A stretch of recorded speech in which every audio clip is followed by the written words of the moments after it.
Hello again, YouTube. Nice to see you guys again. Except I don't really see you. The couple people that have commented on the videos. Appreciate the comments. This morning I am smoking Cornell Diehl Star of the East. Now, if I'm going to remember my data correctly, Star of the East is a 50% Cyprian Latakia blend. 50% of this blend is Cyprian Latakia. It also has the addition of Turkish Izmir, and then instead of regular Virginia, Cornell Diehl has decided to use red Virginia. So kind of an interesting blend. So Virginia, Turkish, and Latakia. Red Virginia, Izmir, and Cyprian, 50% Cyprian Latakia. I don't know if you guys can see this. Let's see if I can move over here and get it to focus. Maybe. There you go. Ah, focused. It's pretty coarse. Pretty dadgum coarse. I mean, I'm looking at pieces that are chunks. I'll be honest. I think these are, is it rough cut or, I can't remember. Sorry guys, this isn't focusing, but I don't know what you'd call this. Maybe a cube, not a cube cut.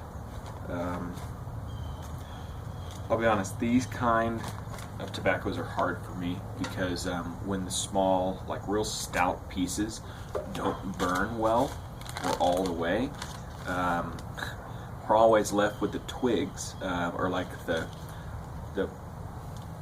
real rough pieces. And so when you go to tamp your pipe, it's just, I don't know, it's just it never works for me. So anyway, I can display that to make it look all fancy. I don't think so, guys. It's probably gonna fall over. I'm a little far away today because I don't have anything to prop my my phone up with other than a wall ornament, a Texas star, except my wife would like not to call it a Texas star because she's from Colorado and I'm from Texas. But anyway, housekeeping. Yep, I'm gonna get it. This is my oldest cob. It is a Fifth Avenue straight Diplomat. So we've got the wooden plug in the bottom. I've sanded the ferrule and decided to make that silver because I just think it looks real snazzy. I love the way this pipe is starting to kind of swell and the kernel spots are burning out. Heck, the pipe itself isn't actually straight. You can see the top right there. But it's my oldest cob. I've had it for, at this point, I think over a year. So anyway, a little breezy today. We'll see if this lights. This is Cornell Diehl Star of the East.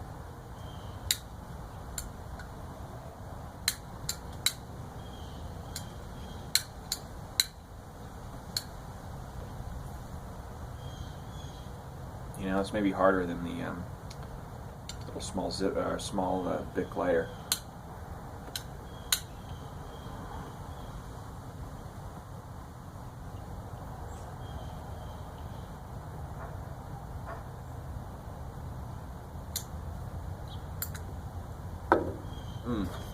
Wow.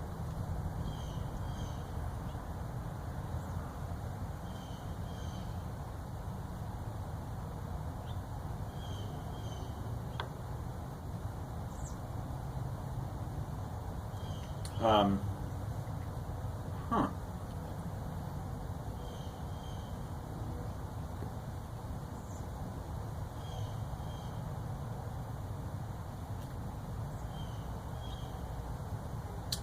I like this.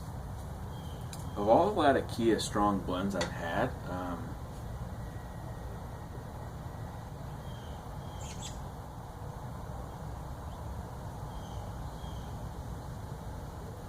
I like this one a lot. It's got kind of a nutty aftertaste.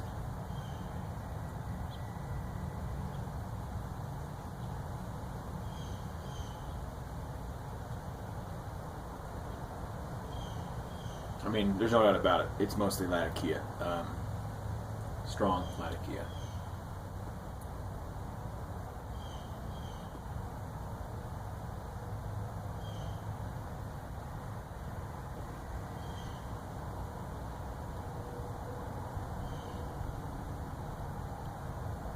Huh. That's different.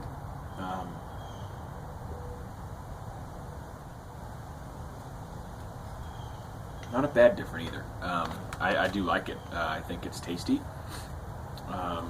It's predominantly Latakia for sure, but there's definitely something else that tastes a little bit more.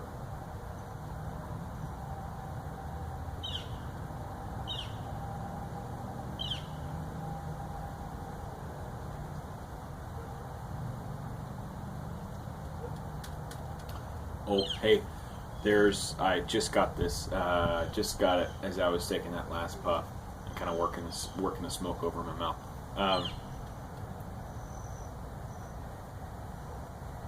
Just got the red Virginia.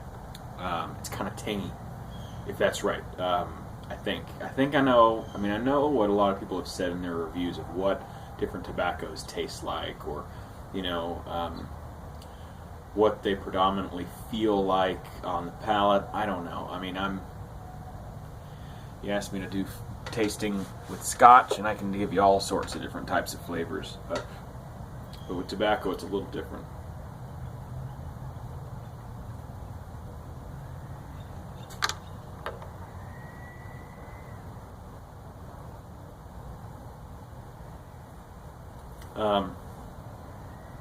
So I watched Phil Morgan's video yesterday, actually via Scott at Aristocob, Scott Markwood's video.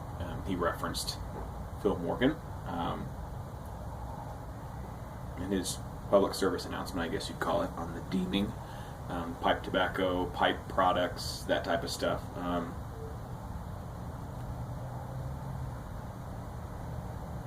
I'm excited that Phil is standing his ground as best he can. Just saying, listen, we've been making this stuff for hundreds of years, and there's no reason why all of a sudden now in 2016 we need to be deemed whatever, a different type of product. It's like, we're going to keep making the same product. Yeah. And shout out to Phil for this one. I had no idea there were that many pipe communities. I thought the YouTube pipe community was kind of not as far as it went, but the most in-depth. But I joined a few pipe communities on Facebook yesterday, and I mean, golly, my whole entire newsfeed is full of people posting their pictures of smoking their pipes in the morning, and what blend they're smoking and what they're smoking it in.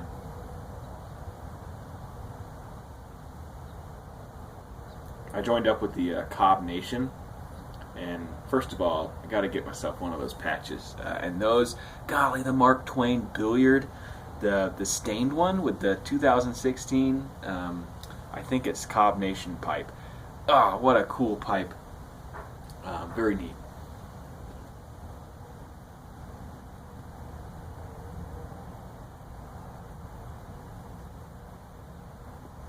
And I was just talking with one of my buds. I know him from church. His name's Matt, and Matt and I were, he and his wife came over the other night and brought us dinner. We have a meal train going on because it keeps my wife from having to cook meals and stuff, with obviously taking care of our third kiddo. But Matt and I were discussing pipes, and Matt, if you're watching, I know sometimes you watch my videos. Matt, if you're there, I love you, bud. Thanks for being my friend. Trying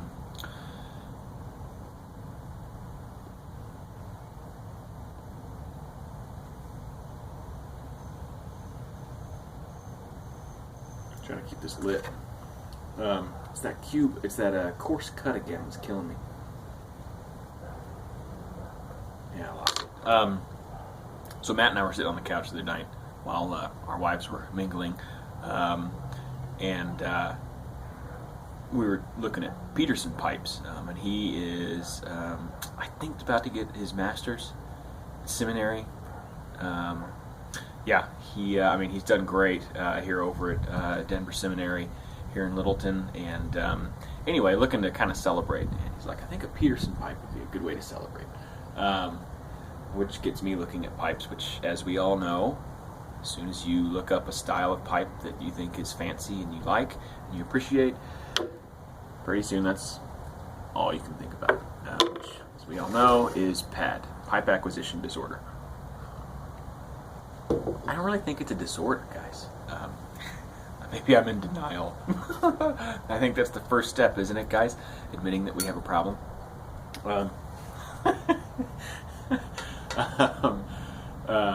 Yeah. So, yeah, I remember we make lots of jokes, and my wife and I do, because we spent some good amount of time in Al-Anon. We have some family members that are struggling with alcoholism, and it's a great place to go and get tools and resources for how to love this person who is going through a rough time in life. It's not about accusing them of anything, but really stepping in. Anytime you're going through hardship, if it's with another person, you got to step in. Distancing yourself, I think, has its time and has its place, but more than not, leaning in towards that person while they're going through a rough time, I think, is, I think that's the best way to go about things. Anyway, I could go on a long rant. I just paused there thinking I could start talking about this. But, so Matt and I were looking at Peterson pipes, and guys, it's just really hard because I look at these awesome Briar pipes. I look at these Meerschaum pipes. Heck, I'm looking at mortar pipes, the bogwood, and I like them. I think they're really fancy looking, but as Matt's asked me a few times, he's like, why do you really like Cobbs so much? Like, I don't know. Maybe I can give you the data that, well, there's zero break-in time. They're cheap. They're durable. They last longer than you think with constant smoking. I mean, this is my oldest pipe. I mean, it's pretty well burnt on top. And it's swollen. It's cracked. I don't know why we all like Cobb pipes. I haven't smoked a regular wood pipe in...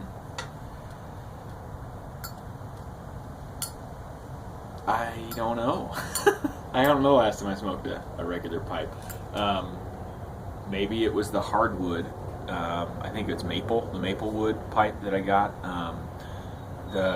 It was a hardwood, the Cobb. Because I got some extra money for getting third place in last season's Cobb Foolery contest, so that's what I ordered, along with a few other things. I actually got the hardwood and then put the vulcanite stem on it, so that was pretty cool.